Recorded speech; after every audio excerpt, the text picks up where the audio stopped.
যমদূতদের ধ্বংসযজ্ঞ থামছেই না। ইসরায়েলি সেনাবাহিনী গাজা শহরের আরেকটি উচ্চতর ভবনে বোমা হামলা করেছে। এর আগে তারা ফিলিস্তিনি বাসিন্দাদের সতর্ক করেছিল দ্রুত তাদের বাড়িঘর খালি না করলে প্রাণহানি হতে পারে। চলমান অবরোধ ও গণদারিদ্র্যের মধ্যে ইসরায়েল এই কঠোর পদক্ষেপ নিয়েছে। শনিবার ইসরায়েলি সামরিক বাহিনী একটি মানচিত্র প্রকাশ করে আরও বেশ কয়েকটি উচ্চতর ভবনকে হামলার লক্ষ্যবস্তু হিসেবে চিহ্নিত করে। মানচিত্র প্রকাশের কিছুক্ষণের মধ্যেই তারা 15 তলা বিশিষ্ট সাউসি টাওয়ারে বোমা হামলা চালায়। এটি জাতিসংঘের প্যালেস্টাইন শরণার্থী সংস্থা UNRW এর একটি ভবনের ঠিক বিপরীতে অবস্থিত, যা তাল আল হাওয়া এলাকার মধ্যে পড়ে। গাজা থেকে আল জাজিরার প্রতিবেদক হানি মাহমুদ জানান, এই হামলাগুলো মানুষের মধ্যে ভীতির সঞ্চার করছে, বিশেষ করে যখন তাদের উচ্ছেদের ঘোষণার পর খুব কম সময় দেওয়া হয়। অর্ধ ঘন্টা কিংবা 1 ঘন্টা সময় পেলে মানুষের পক্ষে এইসব ভবন থেকে নিরাপদ দূরত্বে পালানো সম্ভব নয়। ইসরায়েলি সেনাবাহিনী এক বিবৃতিতে জানায়, এই ভবনগুলোকে হামাস গোপনীয় তথ্য সংগ্রহ ও ইসরায়েলি সেনাদের অবস্থান পর্যবেক্ষণের কাজে ব্যবহার করত। তারা আরও জানায়, ফিলিস্তিনি সশস্ত্র গোষ্ঠী ওই এলাকায় অসংখ্য বিস্ফোরক বসিয়েছিল এবং একটি সুড়ঙ্গ খুঁড়ে রেখেছিল।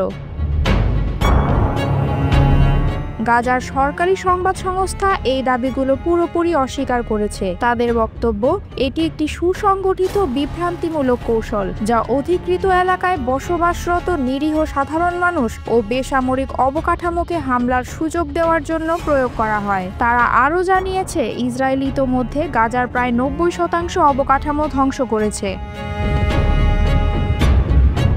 হামলার জন্য লক্ষ্যবস্তু হিসেবে চিহ্নিত করা ভবনগুলো 12 তলা বিশিষ্ট মুস্তাহা টাওয়ারের নিকটেই অবস্থিত। গত শুক্রবার এই টাওয়ারটি ইসরায়েলি বোমাবর্ষণে সম্পূর্ণ ধ্বংস হয়ে গেছে। এই হামলার মাধ্যমে গাজা শহরের গুরুত্বপূর্ণ অবকাঠামোতে ব্যাপক ক্ষয়ক্ষতি হয়েছে। ইসরায়েলের এই ক্রমাগত বোমাবর্ষণ আন্তর্জাতিক মহলে কঠোর সমালোচনার মুখে পড়েছে। গাজা শহর দখল করার এই প্রচেষ্টা বহির্বিশ্বের ব্যাপক প্রতিবাদ সত্ত্বেও অব্যাহত রয়েছে। আন্তর্জাতিক মানবাধিকার সংগঠন সহ বিভিন্ন দেশ ইসরায়েলের এই কাণ্ডকে নিষ্ঠুর ও অমানবিক ঘোষণা করেছে। তারা একযোগে জাতিসংঘ সহ বিশ্ব সম্প্রদায়কে হস্তক্ষেপ করার আহ্বান জানিয়েছে, যাতে নিরীহ মানুষের জীবন ও সম্পদ রক্ষা করা যায়। জাতিসংঘের প্যালেস্টাইন শরণার্থী সংস্থা UNRW এর মুখপাত্র তামারা আল রিফাই আল জাজিরাকে বলেছেন, এই ধরনের হামলা একটি চলমান, অবিরাম ও পরিকল্পিত ক্যাম্পেইনের অংশ, যার লক্ষ্য পুরো মহল্লা, ভবন, পরিবার এবং ব্যক্তিজীবন সম্পূর্ণরূপে ধ্বংস করা। এই নৃশংসতা শুধু বসতবাড়ি নয়, মানুষের জীবন ও সংস্কৃতিকেও ঝুঁকির মুখে ফেলেছে।